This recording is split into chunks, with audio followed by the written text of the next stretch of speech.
Welcome everyone. तो हमने जो लास्ट वीडियो थी वहाँ पे नेफ्रॉन तक पूरा कंप्लीट कर लिया था। अब स्टार्ट करते हैं यूरिन फॉर्मेशन से।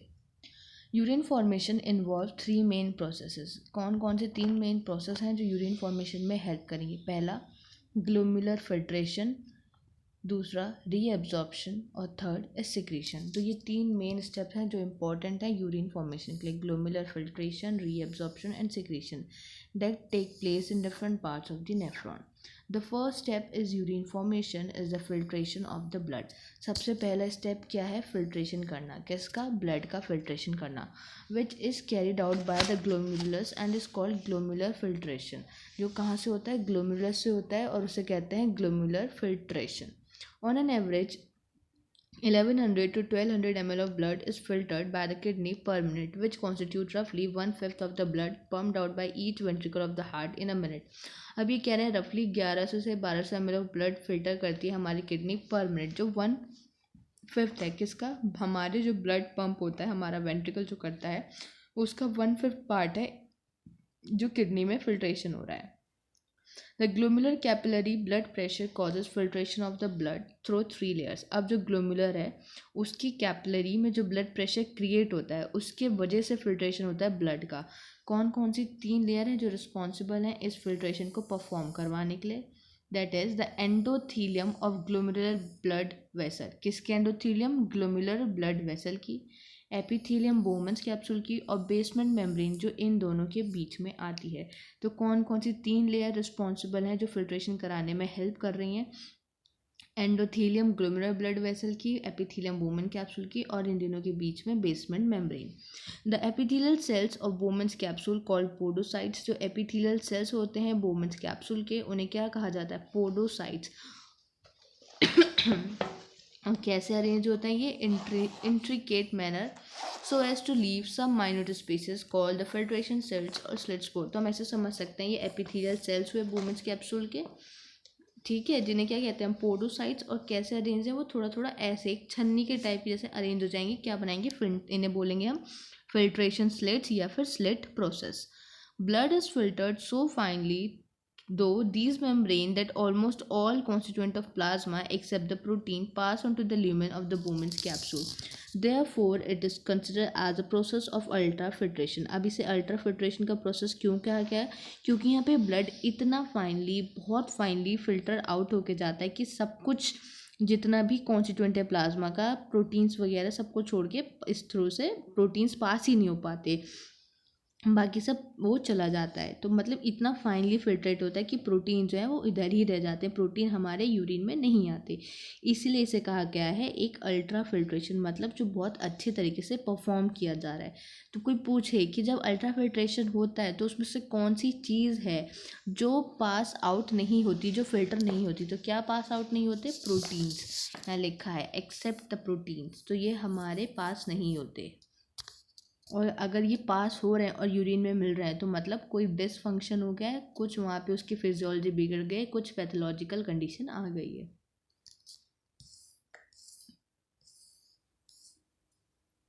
The amount of filtrate formed by the kidney per minute is called the glomerular filtration rate. अब जो अमाउंट ऑफ फिल्ट्रेट का बनता है किडनीज के थ्रू पर मिनट में, जो हमारी किडनी जितना अमाउंट ब्लड का छान रही है, फिल्टर आउट करिए 1 मिनट में, उसे कहते हैं हम ग्लोमेरुलर फिल्ट्रेशन रेट. जीएफआर एक हेल्दी इंडिविजुअल का कितना होता है? अप्रॉक्सीमेटली 125 ml पर minute, that is 180 litres per day. ये इंपॉर्टेंट है, यहाँ से क्वेश्चन पूछा जाता है. जो फिल्ट्रेट फॉर्म होता है उसे बोल रहे हैं glomerular filtration rate.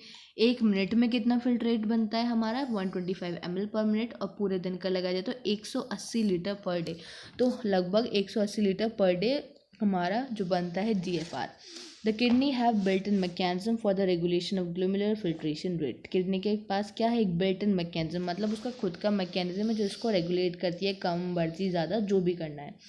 One such efficient mechanism, वही एक मैकेनिज्म पढ़ने जा रहे हैं. क्या है? कौन कैरी करता है? Juxta glomerular apparatus. कौन इसको रेगुलेट करवाने में, एक कौन सा अपैरेटस हेल्प कर रहा है ग्लोमेरुलर फिल्ट्रेशन को रेगुलेट कराने में? Juxta glomerular apparatus. उसको हम अंडरलाइन कर लेते हैं.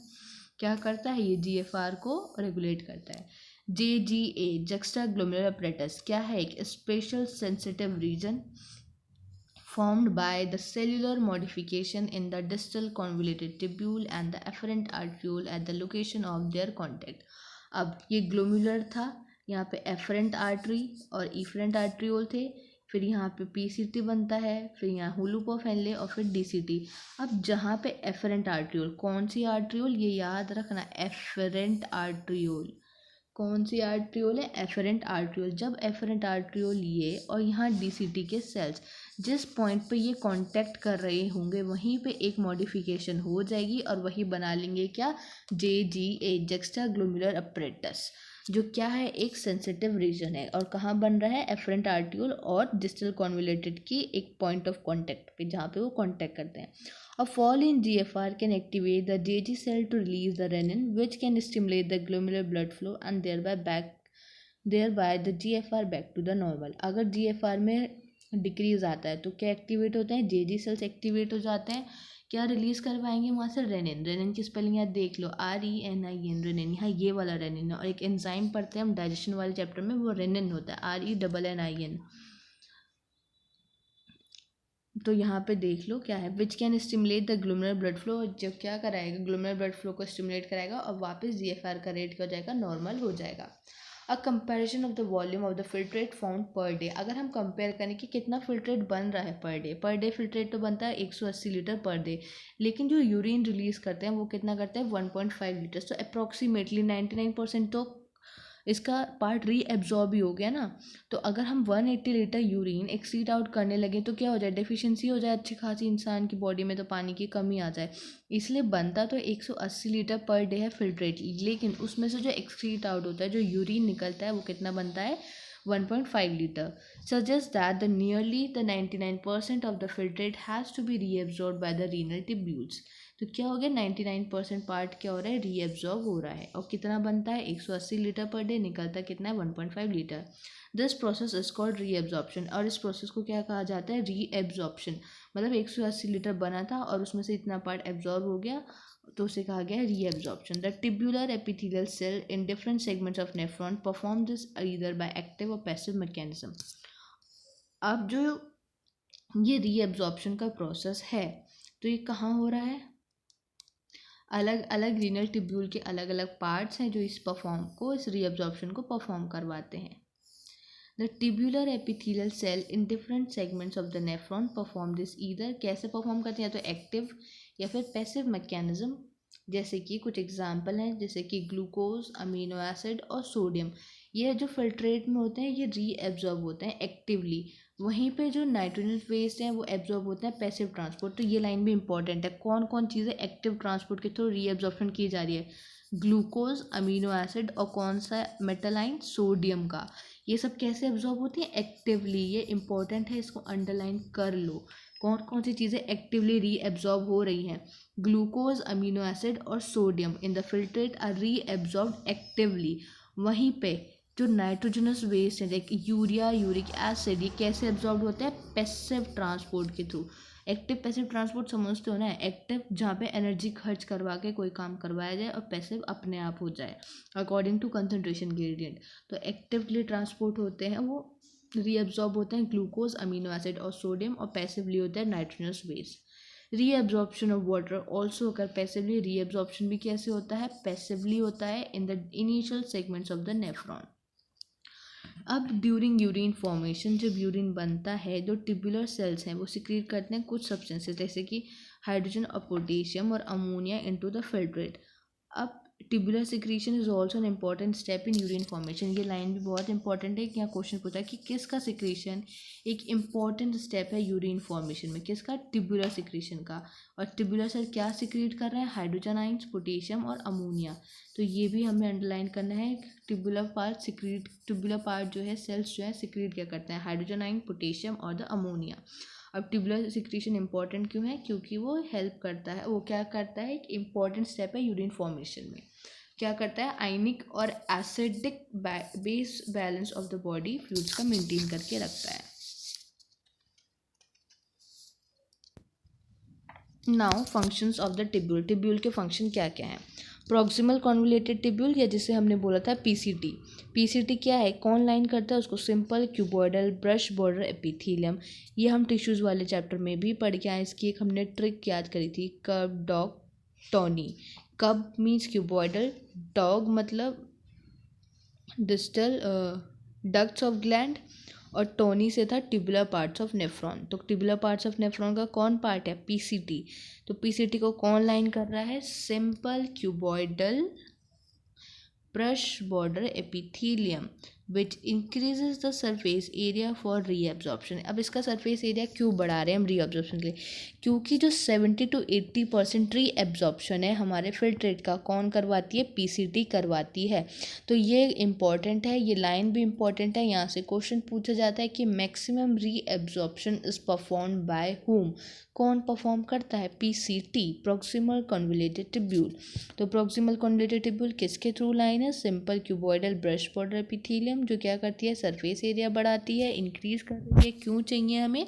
ताकि वहाँ पे रीएब्जॉर्प्शन बढ़ जाए। और क्योंकि आगे लिखा भी है nearly all the essential nutrients, जितने भी एसेंशियल न्यूट्रिएंट्स हैं and 70 to 80% of electrolytes and water are reabsorbed by this segment, वो सब क्या हो जाते हैं? रीएब्जॉर्ब हो जाते हैं इस सेगमेंट के through. PCT also help to maintain the pH and ionic balance of the body fluids. जो प्रॉक्सिमल कॉन्वोलेटेड टिब्यूल है, क्या हेल्प करती है? मेंटेन करने में पीएच और आयनिक बैलेंस को बॉडी फ्लूइड्स का। कैसे? आपको पूछे कि पीसीटी कैसे मेंटेन कर रही है पीएच और आयनिक बॉडी फ्लूइड को? कैसे? सिलेक्टिव सिक्रीशन करा के। किसका सिक्रीशन करवा के? हाइड्रोजन आयन का, अमोनिया का और पोटेशियम का। किस में कराती है? फिल्ट्रेट में। और एब्जॉर्प्शन किसका कराती है? कार्बोनेट आयन का फ्रॉम इट। तो ये इंपॉर्टेंट है, क्वेश्चन पूछ रहे हैं इन लाइनों से कि कैसे पीएच वगैरह ये सब कैसे मेंटेन हो रहा है। सिलेक्टिव सिक्रीशन कराती है किन आयंस का? हाइड्रोजन आयंस का, अमोनिया का, पोटेशियम आयंस का फिल्ट्रेट में। और रीएब्जॉर्प्शन एब्जॉर्प्शन किसका कराती है? कार्बोनेट आयन का। तो यहाँ पे ख़त्म हुआ हमारा पीसीटी। हमने पीसीटी देख लिया। Simple cuboidal brush border epithelium से लाइंड है, सरफेस एरिया बढ़ा रही है। सरफेस एरिया क्यों बढ़ रहा है? रीएब्जॉर्प्शन के लिए बढ़ेगा, क्योंकि 70 to 80 रीएब्जॉर्प्शन यहीं पे हो जाता है इलेक्ट्रोलाइट्स का। पीसीटी क्या करती है? ऑस्मोलैरिटी मेंटेन करती है, पीएच मेंटेन करती है। पीएच कैसे मेंटेन करती है? सेलेक्टिव सिक्रीशन करा के पोटेशियम, हाइड्रोजन इन सब आयंस का, अमोनिया का, और absorption of carbonate ion from it. Now we are moving to Henle's loop. अब हेनलेज लूप क्या है? यहाँ पे रीएब्जॉर्प्शन मिनिमम है इसके असेंडिंग लिम्ब में। हाउएवर इसका एक सिग्निफिकेंट रोल है maintenance of high osmolarity of the medullary interstitial fluid. अब मेडुलरी इंटरस्टिशियल फ्लूइड क्या? किडनी के दो पार्ट थे, आउटर कॉर्टेक्स, इनर मेडुला। तो मेडुला वाले रीजन में जो फ्लूइड होगा उसे कहेंगे हम मेडुलरी इंटरस्टिशियल फ्लूइड। तो इसका लूप ऑफ हेनले का क्या है? रीएब्जॉर्प्शन तो मिनिमम है, रीएब्जॉर्प्शन में इसका रोल है ही नहीं। तो reabsorption is minimum in its ascending limb. लेकिन कहाँ? असेंडिंग लिम्ब में। तो ये इंपॉर्टेंट है देखना कि मैक्सिमम रीएब्जॉर्प्शन पीसीटी करा रही है, मिनिमम रीएब्जॉर्प्शन कहाँ हो रहा है? असेंडिंग लिम्ब के पार्ट में। किसका? Loop of Henle. लेकिन ये इसका सिग्निफिकेंट रोल है ऑस्मोलैरिटी और मेडुलरी इंटरस्टिशियल फ्लूइड को मेंटेन करने के लिए। अब जो डिसेंडिंग लिम्ब है लूप ऑफ हेनले की, वो क्या है? परमिएबल है वाटर को, मतलब वाटर का मूवमेंट अपने थ्रू अलाउ करेगी, लेकिन इम्परमिएबल है इलेक्ट्रोलाइट्स, तो उसके थ्रू इलेक्ट्रोलाइट्स पास नहीं हो पाएंगे। अब this concentrate the filtrate as it moves down. आपको अगर क्वेश्चन पूछे कंसनट्रेशन ऑफ यूरिन किस पे डिपेंड करेगा? वो डिपेंड करेगा लूप ऑफ हेनले पे, आगे उसने दिया है। लेकिन कोई पूछे कि अगर रीएब्जॉर्प्शन मिनिमम, तो थोड़ा कॉन्ट्राडिक्ट लगता है नहीं बच्चों को कि रीएब्जॉर्प्शन तो बोल रहा है मिनिमम है, लेकिन कंसनट्रेट भी यही करा रहा है। तो हाँ, क्योंकि रीएब्जॉर्प्शन होता है मैक्सिमम स्पेसिटी में, और कंसनट्रेट करवाने का काम करती है loop of Henle descending part. क्यों? क्योंकि वो परमिएबल है वाटर के लिए और इम्परमिएबल है किसके थ्रू? इलेक्ट्रोलाइट्स। अब जैसे ये लूप ऑफ हेनले मान लो हमारी, ये डिसेंडिंग पार्ट है और फिल्ट्रेट यहाँ से अगर मूव कर रहा है, ठीक, तो यहाँ पे जितने भी इसमें क्या है, वाटर के लिए तो परमिएबल है, तो वाटर इसके थ्रू पास हो जाएगा, लेकिन जो इलेक्ट्रोलाइट्स हैं वो नहीं जा पाएंगे, तो वो इसी के अंदर रहेंगे। तो जब इलेक्ट्रोलाइट्स की कंसंट्रेशन बढ़ेगी तो वाटर की कमी होगी, तो जो भी हमारा सोल्यूशन होगा क्या हो जाएगा? कंसनट्रेटेड हो जाएगा ना। बस वही। अब जो असेंडिंग लिम्ब होती है वो क्या होती है, इम्परमेबल होती है वाटर के लिए, लेकिन ट्रांसपोर्ट करवाती है इलेक्ट्रोलाइट्स का एक्टिवली या फिर पैसिवली, जिसकी वजह से क्या होता है, यहाँ से जब कंसनट्रेटेड फिल्ट्रेट पास होता है अपवर्ड, वो क्या होता है, डाइल्यूट हो जाता है। क्यों हो जाएगा डाइल्यूट जब कंसनट्रेटेड फ्लूइड जाएगा, क्योंकि वहाँ से अब इलेक्ट्रोलाइट मूव कर सकते हैं, इलेक्ट्रोलाइट मूव करेंगे तो वहाँ कंसनट्रेशन कम हो जाएगी, तो वाटर कंसनट्रेशन ऑलरेडी ज़्यादा हो जाएगी, तो वो कैसा हो जाएगा, डाइल्यूटेड फ्लूइड, डाइल्यूटेड फिल्ट्रेट हो जाएगा। और देखो लिखा है क्यों हो जाएगा, क्योंकि passage of electrolyte to the medullary fluid, क्योंकि फ्लूइड कहाँ, वो इलेक्ट्रोलाइट्स कहाँ चले जाएंगे, मेडुलरी फ्लूइड में चले जाएंगे। Now distal convoluted tubule, DCT, ये क्या कराती है, ये इसकी एक इंपॉर्टेंट लाइन है। कंडीशनल रीअब्जॉर्प्शन एक ही पार्ट में होता है ट्यूब्यूल्स ऑफ नेफ्रॉन के, और कौन सा पार्ट है वो डिस्टल कॉन्वोल्यूटेड ट्यूब्यूल, और वो भी कंडीशनल रीअब्जॉर्प्शन किसका हो रहा है, सोडियम मेटल का और वाटर का, take place in this segment. Conditional reabsorption of sodium and water take place in this segment. और अभी हमने यहाँ भी पढ़ा था कहीं पे सेलेक्टिव कि वाटर का जो होता है वो भी एब्जॉर्प्शन कहाँ होता है, यहीं होता है ऊपर। और ये भी पढ़ के आए थे जब वाटर का रीएब्जॉर्प्शन है, जब यूरिन फॉर्मेशन पढ़ रहे थे तो वहाँ पे एक्टिव और पैसिव पढ़ा था हमने। तो एक्टिव में कौन कौन था, अमोनिया, ग्लूकोज और ये सारी चीज़ें थी। वहीं पे नीचे हमने पढ़ा था कि वाटर भी क्या होता है, पैसिवली रीएब्जॉर्ब होता है, लेकिन इनिशियल सेगमेंट्स की बात की गई पीसीटी, क्योंकि जो लेटर सेगमेंट आ गए लाइक डीसीटी, यहाँ दे रखा है इन्होंने कि डीसीटी में कंडीशनल रीएब्जॉर्प्शन हो रहा है और वाटर का भी। तो DCT is also capable of reabsorption of carbonate, DCT carbonate का रीएब्जॉर्प्शन भी कराती है और सिलेक्टिव सिक्रीशन कराती है हाइड्रोजन पोटेशियम आइंस का और अमोनिया का, ताकि क्या मेंटेन रहे उसका पीएच और सॉल्यूशन। तो यहाँ डिस्टल कॉन्वोल्यूटेड ट्यूब्यूल खत्म हुआ। ये इसका डायग्राम है, देखो proximal convoluted tubule, loop of Henle और डिस्टल कॉन्वोल्यूटेड ट्यूब्यूल। तो ये जो दे रखा है सब, इनका सिक्रीशन हो रहा है, ये अमोनिया, हाइड्रोजन आइन, ये सब। यहाँ इधर NaCl H2 पार्ट, तो ये भी हमें याद रखना है किस किस का पोटेशियम होता है और किस किस का एब्जॉर्प्शन होता है। तो ऊपर वाला पार्ट क्या है जिसका एब्जॉर्प्शन हो रहा है, नीचे वाला क्या है जिसका सिक्रीशन हो रहा है। तो पीसीटी फिर डिसेंडिंग लूप ऑफ हेनले देखा था किसके परमिबल थी, वाटर के परमिबल थी, वाटर बाहर मूव कर जाएगा और ये यहाँ क्या रह जाएंगे, इलेक्ट्रोलाइट रह जाएंगे। तो फ्लूइड कैसा हो जाएगा, कंसनट्रेट। फिर मूव करेंगे हम असेंडिंग की साइड, असेंडिंग किसके परमिबल थी, इलेक्ट्रोलाइट्स के, इलेक्ट्रोलाइट्स बाहर निकल जाएंगे, वाटर अंदर रह जाएगा। और इधर जैसे जैसे फिल्ट्रेट पास करेगा तो वो क्या हो जाएगा, डाइल्यूट। फिर डिस्टल में जाएगा, डिस्टल से कलेक्टिंग डक्ट में जाएगा, हो गया। अब देखो कुछ यूरिया मेंटेन है ना, रिटेन रहा, क्यों रहा, क्योंकि उसको ऑस्मोलैरिटी मेंटेन करनी थी। Now we are moving towards collecting duct. अब कलेक्टिंग डक्ट क्या है, एक लॉन्ग डक्ट है जो एक्सटेंड करती है cortex of the kidney to the inner part of the medulla. तो ये क्वेश्चन भी पूछा जाता है, कलेक्टिंग डक्ट कहाँ से स्टार्ट हो रही है, कॉर्टेक्स, किडनी के कॉर्टेक्स से। और किडनी का कॉर्टेक्स क्या है, outer most region of the kidney, और इनर पार्ट ऑफ मेडुला तक जाएगी। तो larger amount of water could be reabsorb from this region to produce a concentrated urine. अब लार्ज अमाउंट ऑफ वाटर क्या होगा, यहाँ से यूरिन एब्जॉर्ब किया जाएगा ताकि हमें क्या मिल जाए, कंसनट्रेटेड यूरिन मिल जाए। This segment allow passage of small amount of urea into the medullary interstitium. दे रखा है कि ये सेगमेंट क्या अलाउ करती है कि कुछ अमाउंट ऑफ यूरिया वापस कहाँ चला जाए, मेडुलरी इंटरस्टिशियम में चला जाए, ताकि क्या मेंटेन रहे, ऑस्मोलैरिटी मेंटेन रहे। It also plays a role in the maintenance of pH. इसका रोल क्या है, पीएच मेंटेन करना, आयनिक बैलेंस मेंटेन करना और सिलेक्टिव सिक्रीशंस कराना किसका, हाइड्रोजन पोटेशियम आइंस का। तो ये सारे पार्ट्स, ट्यूबुलर पार्ट्स भी इंपॉर्टेंट है, इसके फंक्शन, इनके रोल, वो क्या क्या करवा रहे हैं, ये सब हमें देखना है। तो हमने देखा कि यूरिन फॉर्मेशन कैसे हो रहा था, यूरिन फॉर्मेशन के लिए क्या क्या ज़रूरी था, रीअब्जॉर्प्शन होता है, जितना जीएफ जो बनता है यूरिन हमारा पूरे दिन में बनता तो 180 है, लेकिन एक्सीट आउट से 1.5 लीटर होता है। तो क्या हुआ, तो मैक्सिमम रीअब्जॉर्प्शन हो गया हमारा ऑलमोस्ट 99%। और जो इसके लिए एक इम्पॉर्टेंट स्टेप था जो हमने पढ़ा था, टिब्युलर सिक्रीशन ज़रूरी था यूरिन फॉर्मेशन के लिए। फिर हमने देखा कि कौन कौन से आयन उसमें सिक्रीट होते हैं, कौन कौन से आयन एब्जॉर्ब होते हैं। फिर हमने आगे टिब्युलर पार्ट्स ऑफ नेफ्रॉन, यहाँ पे हमने सबके फंक्शंस देखे, अलग अलग पढ़ा कि पीसीटी क्या है, डीसीटी क्या है, कलेक्टिंग डक्ट क्या है, पीसीटी को कौन से एपिथेलियम लाइन करती है और उसका मतलब उसका रोल क्या है। तो क्या था, simple cuboidal brush border epithelium line कर रही थी पीसीटी को, अब क्यों लाइन कर रही है, ब्रश बॉर्डर क्यों है। ब्रश बॉर्डर बेसिकली किस लिए होता है, ताकि वहाँ पे हम सरफेस एरिया बढ़ा सकें। तो सरफेस एरिया बढ़ेगा, सरफेस एरिया बढ़ेगा तो क्या होगा, एब्जॉर्प्शन ज़्यादा होगा। तो यही उसका रीज़न है, पीसीटी को जो वो लाइन करती है हमारी क्यूबॉइडल एपिथेलियम, ताकि क्या बढ़ जाए, सरफेस एरिया बढ़ जाए, सरफेस एरिया बढ़ जाएगा, एब्जॉर्प्शन मैक्सिमम होगा। ये हो गई हमारी पीसीटी। फिर देखा था 70 to 80 रीएब्जॉर्प्शन इसी में हो जा रहा था। फिर हमने देखा क्या क्या चीज़ें उसमें से सिक्रीट हो रही थी, hydrogen, potassium, sodium ion concentration, और रीएब्जॉर्प्शन, एब्जॉर्प्शन किसका होता है, कार्बोनेट आयन का। फिर हम डीसीटी पे गए, डीसीटी क्या करवाती है, कंडीशनल रीएब्जॉर्प्शन कराती है सोडियम का और वाटर का भी। फिर हमने पढ़ा था इसमें लूप ऑफ हेनले पढ़ा कि उसके लूप ऑफ हेनले के भी दो पार्ट होते हैं, असेंडिंग लिम्ब, डिसेंडिंग लिम्ब, ये सारी चीज़ें। फिर हमने देखा लास्ट में कलेक्टिंग डक्ट। तो यहाँ पे हमारा ये पार्ट कंप्लीट हो चुका है टिब्यूलर पार्ट तक। नाउ लास्ट नेक्स्ट वीडियो में हम पढ़ेंगे mechanism of concentration of urine की, कैसे होता है कंसंट्रेशन ऑफ यूरिन, सारी चीज़ें।